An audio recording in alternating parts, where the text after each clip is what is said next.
Tout le monde au garde à vous. La semaine dernière à Paris se tenait le salon Millipol spécialisé dans le matériel destiné aux militaires et forces de l'ordre. Au programme, des armes, des drones, des gilets pare-balles et bien sûr des véhicules. Alors, ça ressemble à un Hummer, mais c'est pas tout à fait un Hummer. Ça s'appelle un Sherpa et c'est fabriqué par Renault Truck Défense. Oui, vous avez bien entendu, Renault. Alors pour nous présenter ce véhicule, monsieur Christian Sarda, directeur régional export de la société. C'est la version donc Sherpa Light grand volume, capacité d'emport d'une dizaine de combattants.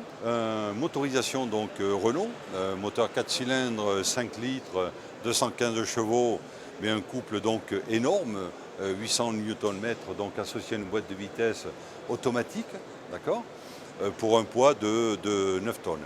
Alors les capacités, donc système évolutif, en termes de blindage, les clients c'est l'armée française, c'est le monde. Aujourd'hui le système donc est vendu, pas dans cette version mais à la NAMSA, donc le système de soutien de l'OTAN.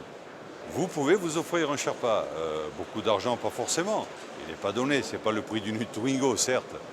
Mais oui, c'est accessible. Mais ça ne sera pas la version blindée. Et bien sûr, on ne va pas vous mettre de l'armement dessus. Vous n'avez pas eu de demande encore? Nous n'avons pas de demande particulière. Johnny Hallyday pourrait s'y intéresser, puisqu'il roule en Hummer. Clairement, il y a de la place à bord. On peut tenir là dans cette configuration à 10. Il y a de la largeur, il y a l'autoradio, il y a la clim, il y a une boîte auto, un moteur diesel, à peu près comme votre voiture. Des harnais 3 points signés Oreca, comme une voiture de course. On tient presque debout dans ce Sherpa, c'est pas mal.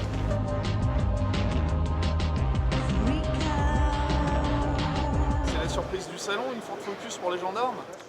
Tout à fait, donc pas encore pour les gendarmes, mais il va y avoir un appel d'offres prochainement donc, pour remplacer les VRI, donc actuellement les Subaru. Donc, nous présentons un véhicule performant et économiquement abordable, donc véhicule qui potentiellement a toutes ses chances sur ce genre d'appel d'offres. Dans l'arsenal de la gendarmerie, il n'y a pas que des voitures de 300 chevaux, il y a aussi des radars. Alors ça c'est la nouvelle arme fatale? On peut dire ça, oui, c'est un nouveau cinémomètre laser basé sur l'ultralight et il combine donc le laser avec une caméra numérique, photo et vidéo et un PDA à l'arrière. Alors le principe c'est que vous prenez une vitesse, la voiture, à 300-400 mètres, vous suivez la voiture en vidéo et vous prenez la photo à 50 mètres. Donc vous avez la photo à 50 mètres en haute résolution, la vitesse à 400 mètres et entre les deux vous avez la vidéo qui fait le lien. On ne pourra plus jamais contester un PV avec ça.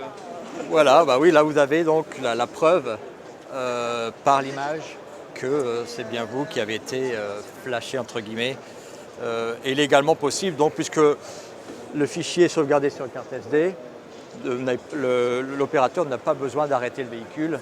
Il peut, un peu comme les radars, vous envoyer une amende par la poste. Il y a également un mode pour les motos. Vous voyez une moto, vous prenez une moto.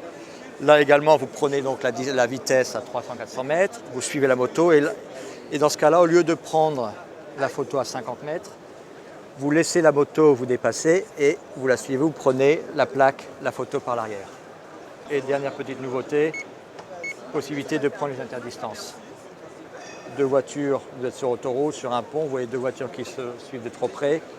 Vous prenez la première voiture, la deuxième voiture, et il vous calcule la distance, le temps entre les deux voitures, les vitesses de chaque voiture, et vous avez un petit clip vidéo avec photo de la voiture en infraction. Pas de panique, l'appareil n'a pas encore reçu l'homologation des pouvoirs publics. Mais les radars de ce type risquent bien de se multiplier dans les années qui viennent.